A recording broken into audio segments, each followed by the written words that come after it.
Friends, ഇത് ഞാൻ വന്നിരിക്കുന്ന വാനില ഫ്ലേവറോട് കൂടിയ ഒരു അടിപൊളി ബട്ടർ കപ്പ് കേക്കിന്റെ റെസിപ്പി ആയിട്ടാണ്. ഇതിന് മുട്ട ഓവൺ ഒന്നും വേണ്ട. അപ്പൊ വീഡിയോയിലേക്ക് കിടക്കുന്ന മുമ്പ് എല്ലാവർക്കും സ്വാദിഷ്ടയിലേക്ക് സ്വാഗതം.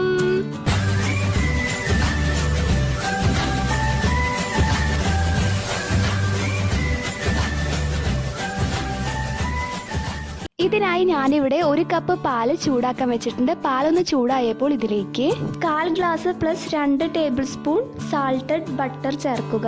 എന്നിട്ട് ബട്ടർ നന്നായിട്ട് അലിയണ വരെ മിക്സ് ചെയ്യുക. അപ്പൊ നന്നായിട്ട് അലിഞ്ഞിട്ടുണ്ട്. അപ്പൊ നമുക്ക് തണുക്കാനായിട്ട് മാറ്റി വെക്കാം.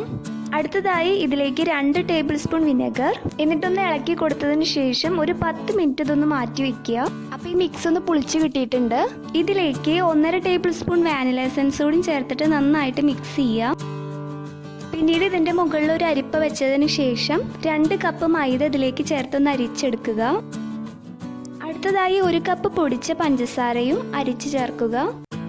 6 ടേബിൾ സ്പൂൺ പാൽപ്പൊടി, 1 table spoon baking powder, 1/4 table spoon baking soda. ഇതെല്ലാം കൂടി നന്നായിട്ട് അരിച്ചെടുക്കുക. എന്നിട്ട് എല്ലാം കൂടി നന്നായിട്ട് മിക്സ് ചെയ്യുക. ഞാൻ പറയുന്ന അതേ അളവ് തന്നെ എടുക്കുകയാണെങ്കിൽ നിങ്ങളുടെ കൺസിസ്റ്റൻസി ശരിക്കും കറക്റ്റായിട്ട് വരുന്നതായിട്ട് കാണാം.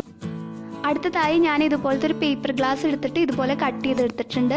എന്നിട്ട് കപ്പ് കേക്ക് ലൈനേഴ്സ് ഇതിൻ്റെ ഉള്ളിൽ വെക്കുകയാണ്. ഇപ്പം നിങ്ങളുടെ ലൈനേഴ്സ് ഇല്ലെങ്കിൽ നിങ്ങൾക്ക് കുഞ്ഞ് കറിപ്പാത്രത്തിൽ വെച്ചിട്ട് ഇതേ സ്റ്റെപ്പ് വഴി തന്നെ ബേക്ക് ചെയ്തെടുത്താലും മതി. എന്നിട്ട് നമ്മുടെ മിക്സ് ഇതിലേക്ക് ഒഴിച്ച് കൊടുക്കുക. 1/4 ഭാഗം ഒഴിക്കാൻ പാടുള്ള. കൂടുതൽ ഒഴിച്ചു കഴിഞ്ഞാൽ അത് വെന്ത് വരുമ്പോൾ പുറത്തേക്ക് പോവും. അതുകൊണ്ട് അധികം ഒഴിച്ചു കൊടുക്കരുത്. അടുത്തതായി നമ്മൾ ബേക്ക് ചെയ്യാൻ പോകുന്ന ഫ്രൈയിങ് പാനിലേക്ക് 1/4 കപ്പ് ഉപ്പ് ചേർത്തതിന് ശേഷം ഇതുപോലെ ഒരു സ്റ്റാൻഡ് വെക്കുക.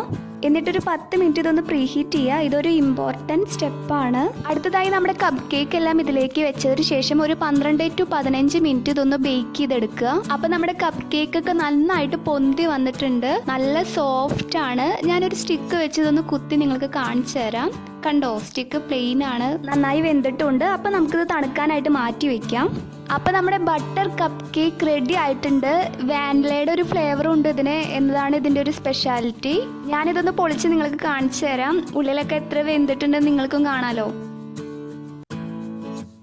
കണ്ടോ, നല്ല സോഫ്റ്റ് ആണ്. അതുപോലെ ഉള്ളൊക്കെ നന്നായിട്ട് വെന്തിട്ടുണ്ട്. നല്ല എളുപ്പത്തിൽ ഉണ്ടാക്കാൻ പറ്റും. അപ്പോൾ എല്ലാവരും ട്രൈ ചെയ്ത് നോക്കുക. അതുപോലെ തന്നെ നിങ്ങൾക്ക് ഈ വീഡിയോ ഇഷ്ടപ്പെട്ടെങ്കിൽ ലൈക്ക് ചെയ്യാൻ മറക്കില്ലല്ലോ. അതുപോലെ തന്നെ എൻ്റെ ചാനൽ ആദ്യമായിട്ട് കാണുന്നവരാണെങ്കിൽ സബ്സ്ക്രൈബ് ചെയ്യാനും മറക്കരുത്. അപ്പോൾ ഇതുപോലെ അടിപൊളി റെസിപ്പീസുമായി സ്വാദിഷ്ട വീണ്ടും വരുന്നതായിരിക്കും. Stay tune. Tata, bye bye.